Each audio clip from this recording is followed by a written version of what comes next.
Bab 1581, Asmodeus sudah mati sekarang. Iwan telah membunuhnya. Jawab Rizka dengan jujur. Apa? Semua orang tercengang mendengar hal ini.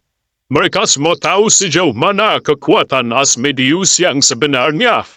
Dia telah mencapai tingkat semi yang munah dan merupakan salah satu dari sedikit orang mencapainya di wilayah selatan.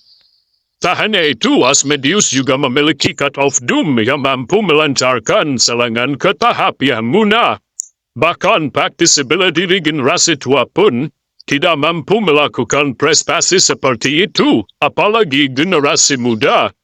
Namun Rizka mengklaim bahwa Iwan, seorang pemuda yang hampir tidak disebutkan namanya, telah berhasil membunuh Asmodeus sendirian. Ini luar biasa. Mereka semua menoleh ke arah Iwan dengan tidak percaya. Iwan, apakah kamu membunuh Asmodeus? Agus bertanya, wajahnya dipenuhi keheranan. Iwan tidak tahu bagaimana harus bereaksi terhadap ini. Meskipun Iwan sendiri yang membunuh Asmodeus, Iwan tidak mau membaginya dengan orang lain. Alasan pertama adalah satu-satunya alasan dia berhasil menghilangkan rasa takut ini adalah karena Iwan menggunakan kekuatan energi potensial ranah pedang yang diberikan Master Wulio kepadanya. Alasan yang kedua adalah Iwan khawatir semakin banyak orang yang mengetahui hal ini, semakin banyak pula kabar yang tersiar tentang prestasinya. Dan teman-teman Asmodeus akan datang untuk membalas dendam. Iwan hendak menepisnya, tetapi bahkan sebelum Iwan bisa mengatakan apapun, Rizka mengeluarkan kata-kata itu dari mulutnya. Tentu saja benar, aku melihatnya dengan kedua mataku sendiri. Jadi bagaimana itu bisa palsu? Katanya dengan sungguh-sungguh. Apa? Algus, Sujiwo, dan yang lainnya tercengang dengan hal ini. Mereka semua tahu bahwa Rizka adalah gadis yang lugu dan tidak akan pernah berbohong kepada mereka. Karena Rizka bersikeras bahwa itu benar, mereka tidak punya pilihan selain mempercayainya. Melihat semua orang mulai menyetujui pernyataan Rizka, Iwan mau tidak mau merasa cemas. Tiba-tiba sebuah ide muncul di kepalanya dan Iwan berkata, kalian salah, sebenarnya seorang ahli bela diri dari organisasi Drakmar membantuku secara rahasia. Dan dialah yang membunuh Asmodeus, bukan aku. Seorang praktisi bela diri dari organisasi Drakmar, Agus dan Sujiwo membeku mendengarnya, lalu bertukar pandangan ragu. Organisasi Drakmar memang penuh dengan praktisi bela diri yang kuat. Bahkan para prajurit yang munah. Oleh karena itu, jika apa yang dikatakan Iwan benar, maka cerita tentang bagaimana Iwan membantai Asmodeus akan jauh lebih bisa dipercaya. Namun baik Iwan maupun Rizka punya cerita masing-masing, dan tak satu pun dari mereka tahu siapa yang harus dipercaya sekarang. Iwan, apa yang kamu bicarakan? Saya melihat dengan kedua kepala mata sendiri bahwa kamu sendiri yang membunuh Asmodeus. Rizka tidak mengerti mengapa Iwan mengarang kebohongan ini. Namun sebelum Rizka bisa menyelesaikan kalimatnya, Iwan mengedipkan matanya kepadanya, mengisyaratkan agar Rizka mengikuti ceritanya. Rizka segera mengerti bahwa Iwan berusaha merahasiakan ini, jadi Rizka menelan sisa kalimatnya. Bab 1582. Sebenarnya aku tahu aku sama sekali bukan tandingan Asmodeus. Jadi sebelum melacaknya, aku menghubungi organisasi Drakmar untuk mengirimkan anggota elit tim mereka untuk membantuku. Begitulah cara saya berhasil membunuh Asmodeus dan menyelamatkan Rizka. Jelas Iwan. Mereka, satu-satunya cara Iwan berhasil membantai Asmodeus adalah dengan bantuan kekuatan energi potensial yang diberikan kepadanya oleh Master Wulio, yang memang merupakan anggota elit organisasi Drakmar. Jadi secara teknis tidak jauh dari kebenaran. Oh, kedengarannya masuk akal. Sujiwo dan keluarga Gumlar lainnya tersentak saat menyadari, meskipun penjelasan Iwan penuh dengan celah dan jauh kurang meyakinkan dibandingkan versi cerita Rizka, Mereka lebih memilih percaya bahwa Iwan menggunakan bantuan organisasi Drakmar dalam membunuh Asmodeus daripada berpikir seorang pemuda seperti Iwan mampu melakukan suatu prestasi. Bahkan seluruh keluarga Gumilar tidak bisa. Oleh karena itu, mereka lebih cenderung mempercayai cerita Iwan daripada Rizka. Namun tidak semua orang yakin sepenuhnya. Agus masih sedikit meragukan cerita Iwan. Namun Agus memilih untuk tidak mengatakan apapun. Terima kasih anak muda, Anda tidak hanya menyelamatkan Rizka kami yang berharga, tapi Anda bahkan bergabung dengan organisasi Drakmar untuk menyingkirkan Asmodeus untuk selamanya. Dengan hal ini, saya berterima kasih atas nama keluarga Gumilar, dan kebaikan Anda akan selamanya tertanam di hati kami, kata Sujiwo tanpa pamrih. Anggota keluarga Gumilar lainnya mengikuti dan melirik Iwan dengan rasa terima kasih. Asmodeus sangat pandai menghindari penangkapan sehingga seluruh keluarga Gumilar berusaha keras untuk menemukannya dalam waktu yang sangat lama. Mengingat mereka memiliki sejarah yang panjang, tidak hanya itu, setelah kejadian ini, keluarga Gumilar bahkan cenderung mengambil posisi bertahan dan meningkatkan pertahanan mereka untuk mencegah Asmodeus menyelinap masuk lagi. Namun nasib menguntungkan mereka dan Iwan telah berhasil menyelesaikan masalah mereka sepenuhnya dengan melacak Asmodeus dan membantai dia dengan bantuan organisasi Drakmar. Orang hanya bisa membayangkan betapa leganya mereka semua saat ini. Jangan menyanjung saya, Tuan Gumilar. Iwan membalasnya dengan senyuman. Mengetahui bahwa Sujiwo hanya bersikap sopan, Iwan tidak mengambil hati kata-katanya. Baiklah, sekarang Asmodeus telah meninggal dan Rizka telah selamat dan sehat. Semua ini akhirnya berakhir. Kita semua berusaha keras sepanjang hari untuk mencoba melacak Asmodeus, dan sekarang saatnya kita beristirahat. Sujiwo mengatakan sebelum pembubaran pertemuan ini. Semua orang berpisah dan kembali ke kamar masing-masing. Tuan Gusnadi, silakan ikut dengan saya. Ada yang perlu saya bicarakan denganmu, kata Agus sambil memberi syarat agar Iwan mengikutinya. Baiklah, Iwan pun mengangguk dan mengikuti mereka keluar ruangan. Agus membawa mereka ke ruang tamu tempat tinggal mereka, tempat garis keturunan pertama keluarga Gumilar tinggal. Tuan Gusnadi, saya dengan tulus meminta maaf karena memilih untuk tidak mempercayai Anda ketika Anda mengatakan Anda akan dapat menemukan Asmodeus.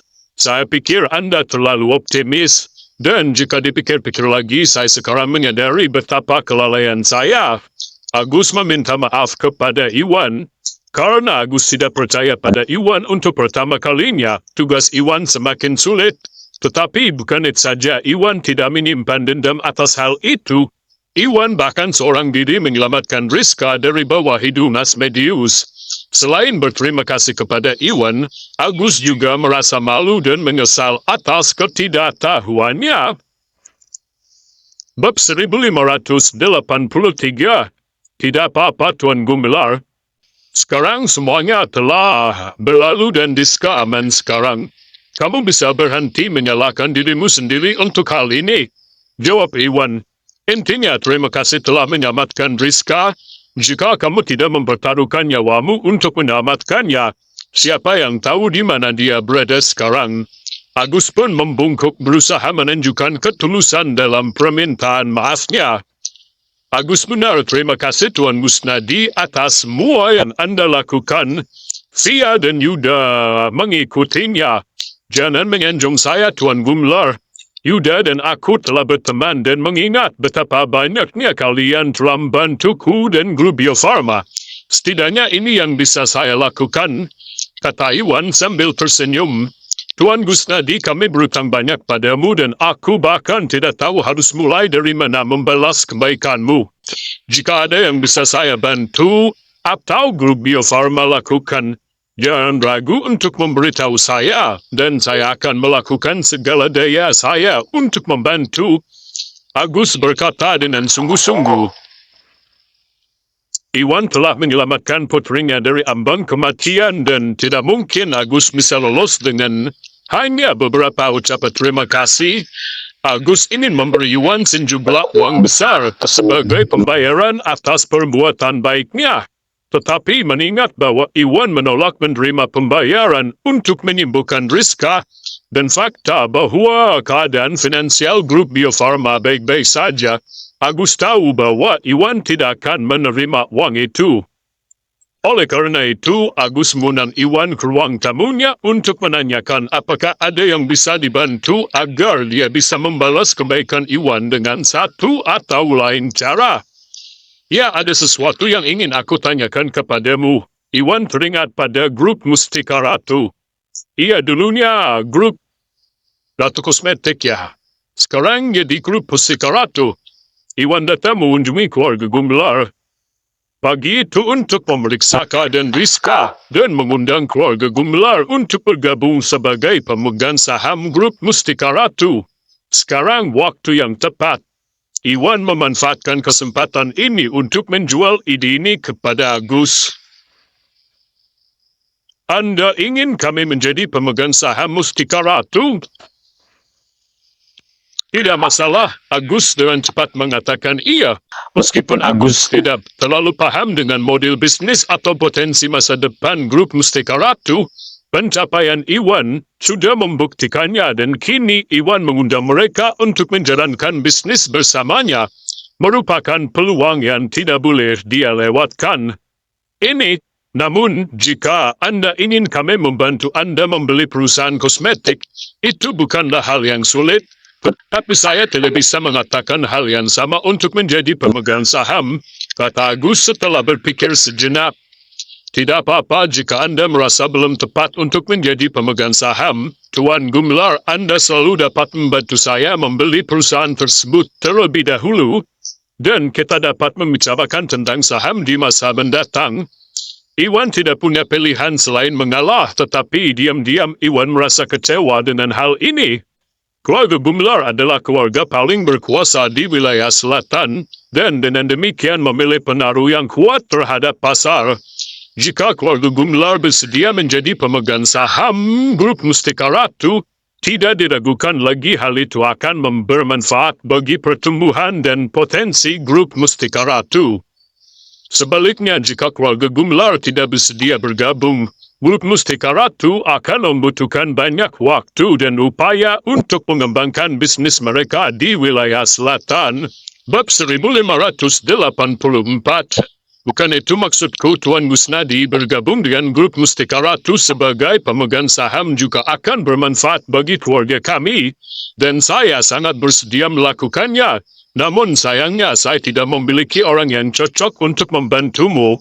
Agus pun menjelaskan, jika mereka ingin memegang saham grup Mustika Ratu, keluarga Gumelar harus mengirimkan salah satu orang kepercayaan mereka untuk membantu Iwan menjalankan perusahaan. Dan mengingat betapa Iwan sangat berarti bagi mereka, Agus tidak mungkin mengirimkan anggota dari keturunan jauh mereka melakukan hal itu, tidak menghormati Iwan dan grup Mustika Ratu. Namun grup Mustika Ratu belum setenar grup Bio Farma, dan Agus tidak mungkin mengirimkan Yuda untuk melakukannya, mengingat Yuda adalah seorang anak ajaib dan sudah memiliki peran penting dalam bisnis keluarga Gumelar. Sekalipun Agus menginginkannya, Agus tahu bahwa tak satu pun dari para tetua akan menyetujui hal ini. Ayah, kenapa kamu tidak mengirimku untuk membantu Iwan? Rizka angkat bicara. Kamu? Agus pun tercengang mendengarnya. Apa yang kamu bicarakan, Rizka? Kamu baru saja pulih dan selain itu kamu tidak tahu apa-apa tentang berbisnis. Jadi apa gunanya aku mengirimmu ke sana? Agus menggelengkan kepalanya. Saya tidak tahu apa-apa tentang bisnis itu, tetapi saya bisa belajar. Ayah, sepertinya aku juga tidak ada urusan di rumah, dan selain itu, Iwan sudah menyibukkan blok tingkat ketigaku. Dan aku benar-benar ingin keluar menjelajahi dunia. Tolong izinkan saya membantu Iwan. Rizka pun memohon. Rizka sudah menyukai Iwan sejak dia bertemu dengannya, dan karena Iwan telah menyelamatkan dirinya dari abang kematian, Rizka semakin menyukainya. Alasan Rizka menawarkan diri untuk membantu adalah di satu sisi, dia bisa keluar dan menjelajahi dunia sesuai keinginannya. Dan di sisi lain, Rizka bisa menggunakan kesempatan ini untuk bekerja di dekat Iwan. Itu berarti membunuh dua burung dengan satu batu. Agus pun berasa ragu-ragu mendengarnya. Agus, karena Rizka sudah pulih, dia harus kembali ke kehidupan normal, dan akhirnya belajar menjalankan bisnis keluarga. Jika Rizka ingin membantu Iwan, biarkan saja dia, kata Via.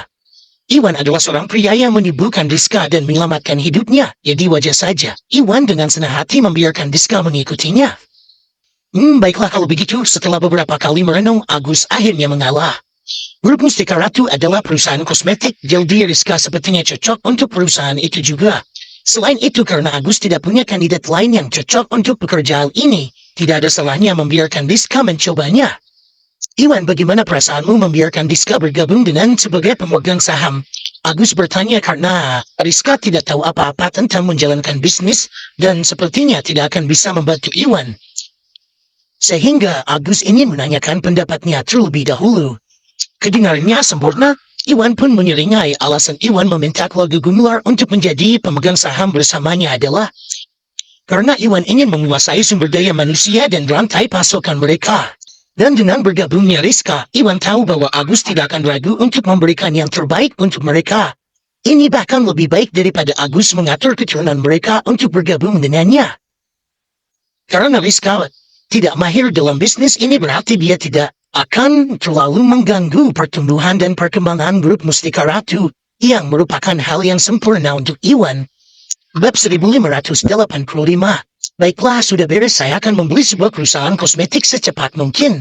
Dan begitu saya melakukannya, saya akan menghubungi Anda sehingga kita dapat memilah detailnya, kata Agus dengan sungguh-sungguh. Tidak masalah, jika tidak ada lagi yang ingin Anda diskusikan, Tuan Gumelar. Saya izin pamit. Iwan mengucapkan selamat tinggal kepada mereka dan meninggalkan kediaman keluarga Gumelar.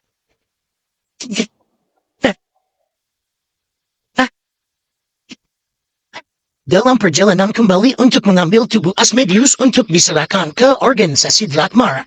Sementara itu di pasar gelap, Charlie tiba dengan panik dan bertemu dengan Black Mamba di ruang VIP di belakang gedung.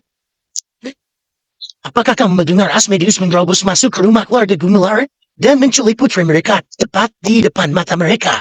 Charlie pun bertanya, mengingat keluarga Gumelar mencari bantuan dari banyak keluarga besar lainnya untuk mencari Rizka. Segera setelah dia hilang, berita penculikan Rizka menyebar ke seluruh kota seperti api. Jadi tentu saja Charlie mendengarnya. Ya, saya dengar, saya bahkan mendapat kabar langsung bahwa Asmodeus telah berhasil menghindari penangkapan keluarga Gumelar dan menghilang di tempat yang tidak dapat ditemukan oleh siapapun. Tambah Black Mamba. Itu luar biasa, tidak heran kalau manusia adalah salah satu yang terbaik di daftar kriminal. Saya tidak percaya dia berhasil menculik putri keluarga Gumelar tepat di depan mereka dan berhasil melarikan diri. Dia sungguh berbakat. Saya yakin keluarga Gumelar pasti sangat khawatir sekarang. Charlie mencibir penuh kemenangan. Meskipun keluarga Gumelar dan keluarga Basuki bukanlah musuh, keluarga Basuki bekerja dengan Bos Selatan. Dan mengingat Bos Selatan tidak akur dengan keluarga Gumelar, wajar jika keluarga Basuki juga membenci mereka. Ya, itu bukan sepenuhnya perbuatan Asmodeus yang mulia. Bos Selatan juga harus mendapatkan pujian. Seru Black Mamba, secerca kebencian terlihat di matanya. Bos Selatan sangat malu ketika dia mengetahui pertemuan tidak menyenangkan Black Mamba dengan Yuda. Dan pada saat itu, dia mendengar Bos Selatan berbicara dengan putranya dan tentang pengiriman seseorang untuk menghukum Yuda. Meskipun Black Mamba tidak mendengar Bos Selatan menghubungi Asmodeus untuk melakukan hal itu, fakta bahwa Asmodeus menyerang pada saat ini membuat ini tampak lebih dari sekedar kebetulan. Selain itu, dari apa yang dia dengar, alasan Asmodeus berhasil menghindari penangkapan keluarga Gumelar adalah karena ada seseorang yang diam-diam membantunya. Dan tidak terlalu sulit untuk menebak bahwa Bos Selatan mungkin berada di balik ini. Bos Selatan, apa hubungannya dia dengan ini? Charlie pun menggema dengan ragu. Tidak ada apa-apa, saya hanya berspekulasi. Black Mamba pun tersenyum dan tidak menjelaskan lebih lanjut. Bagaimanapun ini hanyalah spekulasinya dan Black Mamba tidak yakin apakah itu benar atau tidak. Selain itu, jika teorinya tersihir dan Bos Selatan sendiri mendengarnya, dia pasti akan mendapat masalah. Baiklah, ayo berhenti ngobrol sekarang. Saya datang ke sini untuk memintamu melakukan sesuatu untuk saya. Bunuh Iwan Busnadi. Charlie pun menyatakannya.